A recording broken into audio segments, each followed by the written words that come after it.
Le 20 septembre 1939, la situation en Europe continue de se détériorer alors que la Pologne est pratiquement entièrement envahie par les forces allemandes à l'ouest et soviétiques à l'est. La France, qui maintient une posture défensive sur le front occidental, fait face à des pressions internes croissantes pour réévaluer sa stratégie et son rôle dans ce conflit naissant. Bien que la « drôle de guerre » persiste, l'inaction alliée face à l'effondrement de la Pologne commence à susciter des inquiétudes dans les sphères militaires, politiques et civiles françaises. Le 20 septembre marque une journée de réflexion intense sur les perspectives stratégiques de la France alors que les forces en présence se repositionnent. Contexte militaire, une réflexion stratégique sous la pression. Le 20 septembre, la ligne Maginot reste la principale ligne de défense française contre une potentielle offensive allemande. Les troupes françaises, renforcées et bien équipées, sont stationnées dans leur position depuis plusieurs semaines. Bien que la préparation militaire soit optimale pour un conflit de longue durée, l'absence d'action offensive commence à susciter des frustrations parmi certains officiers. Le général Maurice Gamelin, à la tête de l'armée française, continue de plaider pour une posture défensive.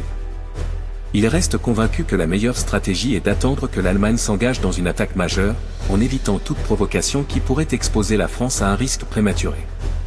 Cependant, la rapidité de la défaite polonaise et l'inaction des Alliés face à cette agression font l'objet de critiques croissantes. Des débats émergent au sein de l'état-major sur la nécessité de préparer des actions plus offensives, même symboliques, pour démontrer que la France est prête à défendre ses intérêts.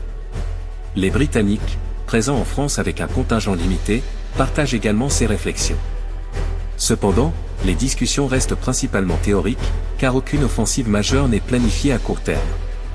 Le mot d'ordre reste l'attente, en espérant que le temps joue en faveur des Alliés. L'effondrement de la Pologne, la réaction en France. Le 20 septembre 1939, la chute de la Pologne semble inévitable. Varsovie est presque complètement encerclée par les troupes allemandes et soviétiques, et les rapports faisant état de la désintégration rapide de l'armée polonaise parviennent à Paris. Pour la France, cette défaite est perçue comme un coup dur, non seulement parce qu'elle met fin à l'un des derniers fronts actifs contre l'Allemagne, mais aussi parce qu'elle expose les lacunes dans la capacité des Alliés à réagir rapidement. Le Figaro publie un éditorial intitulé « La fin d'un allié », dans lequel le journal exprime sa tristesse face au sort de la Pologne tout en appelant la France à tirer des leçons de cet échec. Le journal met en garde contre la stratégie d'attente, soulignant que la rapidité de la victoire allemande en Pologne montre la puissance de la Blitzkrieg, une stratégie que l'Allemagne pourrait utiliser contre la France dans un avenir proche. Le Matin, quant à lui, se concentre sur les implications politiques de la défaite polonaise.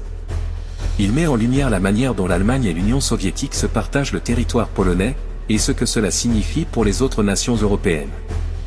Le journal souligne que la coopération entre Hitler et Staline, autrefois inimaginable, devient désormais une réalité stratégique qu'il faudra affronter. L'Humanité, le journal communiste français, reste fidèle à sa ligne pro-soviétique, justifiant l'invasion de la Pologne par l'Union soviétique comme une « libération » des travailleurs opprimés. Cette position, toutefois, commence à créer des dissensions au sein de la gauche française, où de nombreux intellectuels et militants voient dans cette invasion une trahison des idéaux communistes. Vie quotidienne en France, des tensions qui montent. Sur le front intérieur, la journée du 20 septembre est marquée par une incertitude croissante. Bien que la France ne soit pas encore directement touchée par les combats, la perspective d'une guerre prolongée commence à peser sur la population. Les autorités locales continuent de mettre en place des mesures pour organiser le rationnement, bien que celui-ci ne soit pas encore officiellement instauré. Des produits comme le café, le sucre et le carburant commencent à se raréfier, et les prix augmentent dans certaines régions. Les files d'attente dans les marchés et les boulangeries s'allongent, et la population s'inquiète de plus en plus de la possibilité d'une pénurie plus large.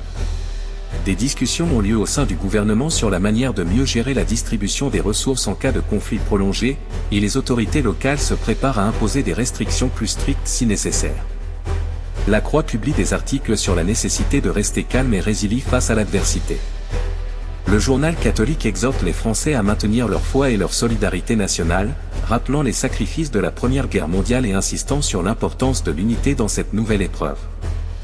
Dans les écoles, les enfants sont sensibilisés aux mesures de sécurité, notamment en ce qui concerne les abris antiaériens et les procédures d'évacuation en cas de bombardement.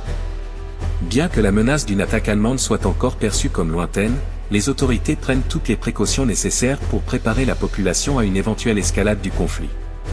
Répercussions internationales, une scène diplomatique en pleine effervescence.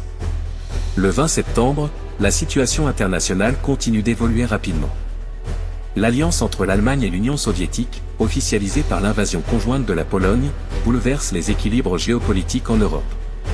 À Paris, les diplomates français s'efforcent de comprendre les implications de cette alliance et d'ajuster leur stratégie en conséquence.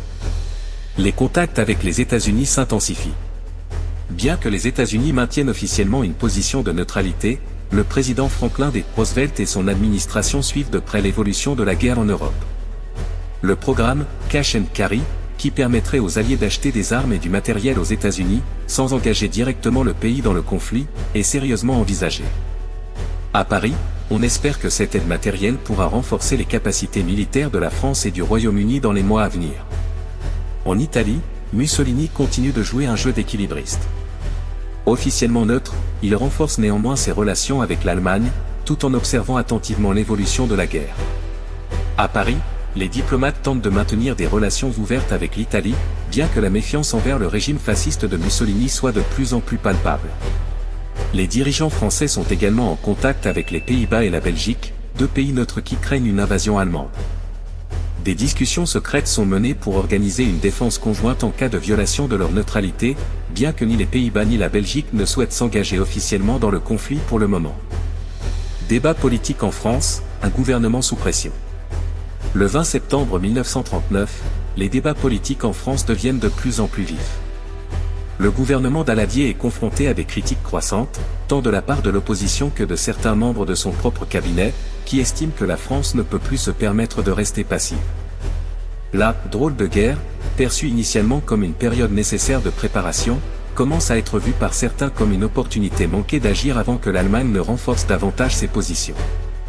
Des voix au sein de l'Assemblée nationale appellent à une mobilisation plus agressive des ressources industrielles et militaires pour préparer une offensive contre l'Allemagne. D'autres plaident pour une réévaluation de la stratégie défensive, craignant que la France ne répète les erreurs de 1914, où une posture défensive excessive avait conduit à des pertes catastrophiques. Édouard Daladier, cherchant à maintenir l'unité de son gouvernement et du pays, tente de trouver un équilibre entre ces différentes positions. Il continue de soutenir la stratégie défensive du général Gamelin, tout en laissant entendre que des ajustements seront nécessaires si la situation sur le front occidental évolue.